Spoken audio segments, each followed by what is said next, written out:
소변에 거품이 나는 증상은 우리 몸에 심각한 영향을 끼칠 수 있는 당뇨나 신장에 병이 생겼을 때 나타나는 무서운 증상으로 알고 계실 겁니다.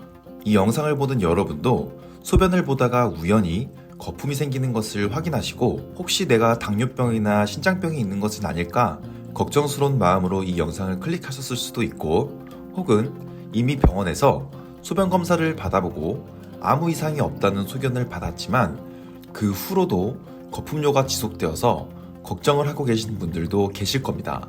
이러한 걱정은 거품료의 다양한 원인을 유튜브와 같은 매체와 일부 병원에서 자세하게 설명해주지 않기 때문에 발생하게 되는데요. 하지만 지극히 건강한 사람에게도 거품료가 발생할 수 있다는 사실 알고 계신가요? 이 영상을 보고 나시면 거품료가 발생하는 다양한 원인에 대해서 알게 되고, 거품료에 대한 막연한 걱정보다는 지금 나의 몸이 정상적인 상태인지 아니면 한시라도 빨리 병원에 가서 검사를 받아봐야 하는 상태인지 알게 되실 겁니다. 거품료는 여러 질환에 의해서도 발생하게 되지만 그뿐만 아니라 우리 몸이 일시적으로 자극을 받았을 때도 발생할 수 있습니다. 우리 몸에 자극을 받는 상황이란 격렬한 운동이나 스트레스를 받을 때, 또는 이러한 원인들에 의해 몸의 온도가 상승하였을 때 등을 말합니다. 격렬한 운동을 한 뒤에 우리 몸은 지방과 근육으로부터 에너지를 합성 또는 분해하여 가져다 쓰게 되는 대사 과정이 일어나게 됩니다. 이 과정에서 각종 노폐물이 발생하게 되는데, 이러한 노폐물들이 소변에 함유되어 일시적으로 소변에 거품이 발생할 수 있고, 또한 몸의 온도가 상승하면 혈류량이 증가하게 되는데, 그렇게 되면 신장에서 단백질을 평소보다 잘 거르지 못해 일시적으로 소변에 단백질이 포함되어 거품이 발생될 수 있습니다. 이러한 일상생활의 자극에 의해 발생된 단백뇨를 일과성 단백뇨라고 하는데요. 그와 비슷한 기립성 단백뇨라는 것도 있습니다. 기립성 단백뇨란 단순히 오랜 시간 서 있다가 소변을 봤을 뿐인데 소변에서 단백뇨가 검출되는 현상을 말합니다. 두 가지 단백뇨 모두 몸에 아무 이상이 없더라도 정상적인 사람에게서도 흔하게 발생될 수 있는 단백뇨인데요. 이러한 단백뇨의 특징은 아침 기상 직후 깨끗한 소변에서는 단백질이 검출되지 않아 거품이 발생하지 않는다는 것입니다. 그렇기 때문에 소변에 거품이 발생되었다면 먼저 이 일과성 단백뇨와 기립성 단백뇨가 아닌지 의심해 보시고, 아침 기상 직후에 본 소변에서 거품이 발생되지 않는다면 크게 걱정하실 필요가 없습니다. 그리고 건강한 사람에게서도 거품료가 발생되는 경우가 또 하나 있습니다. 사실 거품료가 발생되는 이유 중에서 가장 흔하게 발생될 수 있는 경우가 바로 이 경우입니다.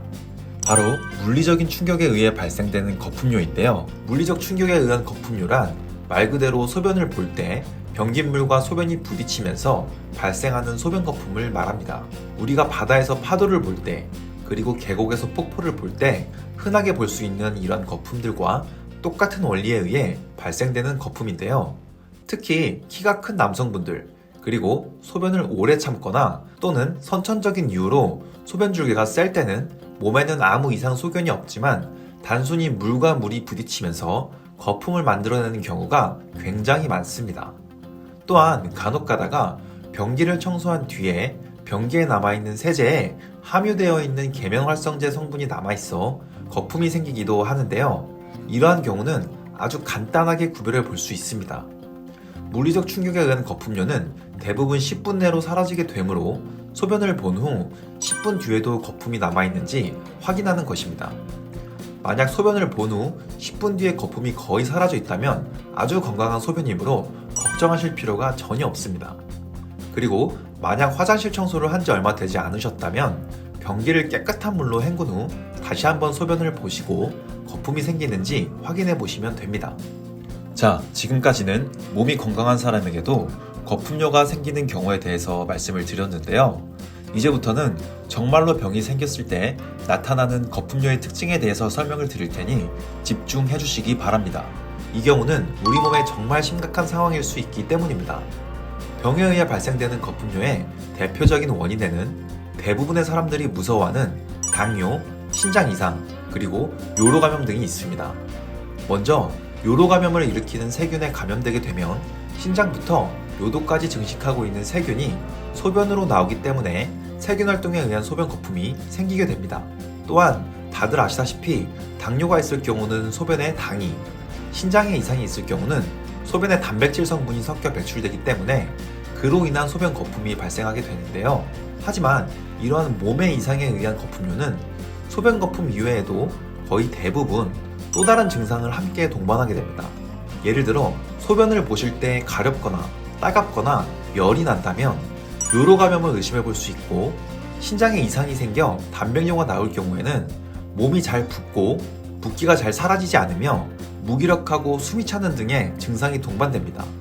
그리고 당뇨가 있는 경우는 평소와 달리 목이 자주 마르고 식욕이 왕성해지며 소변을 자주 보는 증상이 동반되므로 거품뇨와 함께 이러한 증상이 나타난다면 지금 바로 병원에 가셔서 소변 검사를 받아보시길 권장드립니다. 만약 증상의 원인이 요로 감염이라면 항생제를 처방받아 치료를 할 수 있고, 당뇨나 신장병을 진단받으셨다면 그에 맞는 주치의의 처방과 식습관 개선이 반드시 필요합니다. 그렇지만 거품뇨 이외에 특별한 증상이 없고 거품뇨가 3개월 이상 지속된 상황이 아니라면 대부분 이상이 없는 일시적 현상인 경우가 대부분이기 때문에 크게 걱정하실 일은 없습니다. 하지만 그럼에도 걱정이 되신다면 가장 좋은 방법은 혼자서 걱정하며 끙끙 앓는 것보다는 아주 저렴한 가격으로 받아보실 수 있는 소변검사를 받아보시는 겁니다. 만약 소변검사를 받아보시려고 결정을 하셨다면 앞서도 말씀드렸지만 소변 성분이 가장 잘 농축되어 있고 외부 자극을 받지 않은 아침 첫 소변이 검사를 받기에 가장 이상적이므로 가급적 아침 일찍 내원하셔서 소변 검사를 받아보시는 게 좀 더 정확한 결과를 얻으시는 데 도움이 되실 겁니다.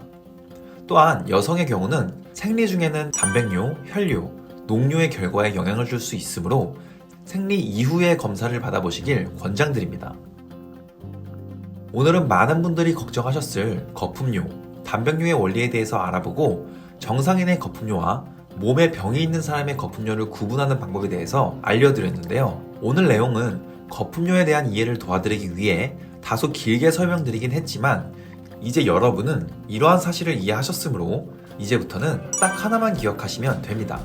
그것은 바로 거품뇨가 발생되었다면 걱정부터 하지 말고 내 몸에 다음, 다뇨, 다식, 부종, 발열 등 평소와는 다른 동반 증상이 있었는지 생각해 보는 것입니다.